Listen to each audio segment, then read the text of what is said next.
क्या कभी किसी ने तुमसे ये कहा है कि तुम पहले जैसे नहीं रहे और तुम बस मुस्कुरा कर रह गए, क्योंकि सच ये था कि तुम बदले नहीं थे, तुम बस थक गए थे हर बार समझाते समझाते, हर बार इग्नोर होते होते।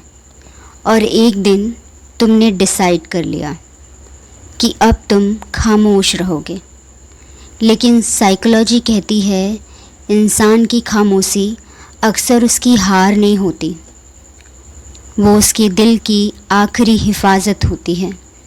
इस वीडियो को आखिरी तक देखना, क्योंकि तीसरा साइकोलॉजिकल रीज़न वो है जिसे समझने के बाद शायद तुम खुद को या किसी अपने को बिल्कुल नए तरीके से देखना स्टार्ट कर दो। सोचो, एक पौधा है जिसे तुम रोज़ पानी देते हो, फिर अचानक तुमने उसे पानी देना बंद कर दिया, तो क्या वो एक दिन में मुरझा जाएगा? नहीं, धीरे धीरे उसकी हरियाली ख़त्म होती है। बिल्कुल वैसे ही रिश्ते भी एक दिन में नहीं टूटते, उसमें से जो उम्मीदें हैं वो धीरे धीरे ख़त्म होती हैं। और इसी से स्टार्ट होता है पहला साइकोलॉजिकल रीज़न नंबर 1। दिमाग एनर्जी बचाना स्टार्ट कर देता है। जब इंसान को बार बार इमोशनल डिसअपॉइंटमेंट मिलती है तो उसका ब्रेन सर्वाइवल मोड में चला जाता है।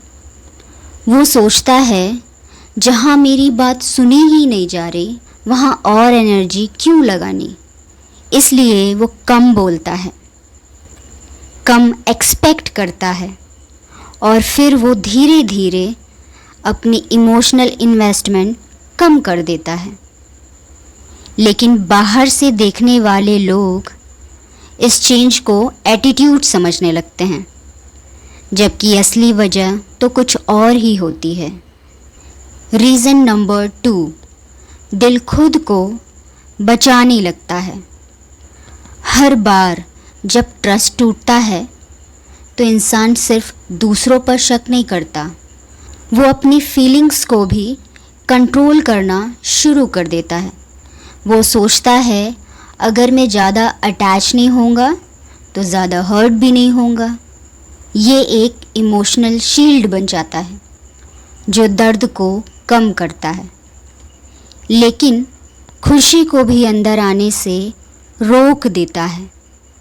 और फिर एक ऐसा वक्त आता है जब बाहर से सब कुछ बिल्कुल नॉर्मल दिख रहा होता है, लेकिन अंदर ही अंदर एक ज़रूरी चीज़ बदल चुकी होती है।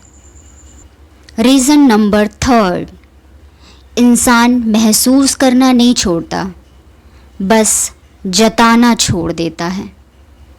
सबसे गहरी खामोशी तब आती है जब इंसान को लगने लगता है कि उसकी बातों का कोई असर ही नहीं है।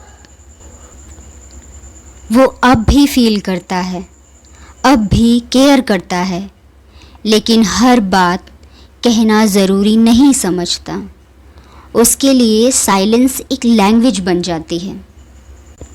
अगर तुम भी ऐसे फेज से गुज़र रहे हो तो याद रखो, हर नए इंसान को पुराने एक्सपीरियंस की सज़ा मत दो।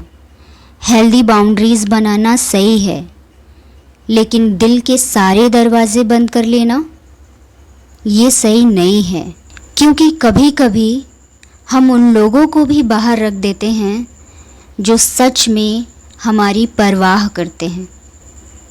अगर तुम्हारी लाइफ में भी कोई ऐसे ही अचानक चुप हो गया है तो उसे जज करने से पहले समझने की कोशिश करो।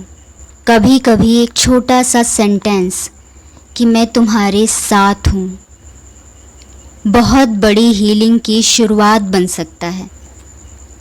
और अंत में एक बात याद रखना, हर खामोश इंसान कमज़ोर नहीं होता और हर मुस्कुराता हुआ इंसान खुश नहीं होता। इसलिए लोगों के लफ्ज़ों से ज़्यादा उनकी बदलती आदतों को समझना सीखो। कई बार जो बात ज़ुबान नहीं कह पाती, वही बात खामोशी सबसे ज़ोर से कह देती है। मैं तुमसे एक सवाल पूछना चाहती हूँ। क्या तुम कभी ऐसे फेज से गुजरे हो जहाँ तुमने बोलना कम कर दिया था, या किसी और की खामोशी ने तुम्हें सोचने पर मजबूर किया? कमेंट में ज़रूर बताना। हो सकता है तुम्हारी कहानी किसी और को अकेला महसूस ना होने दे।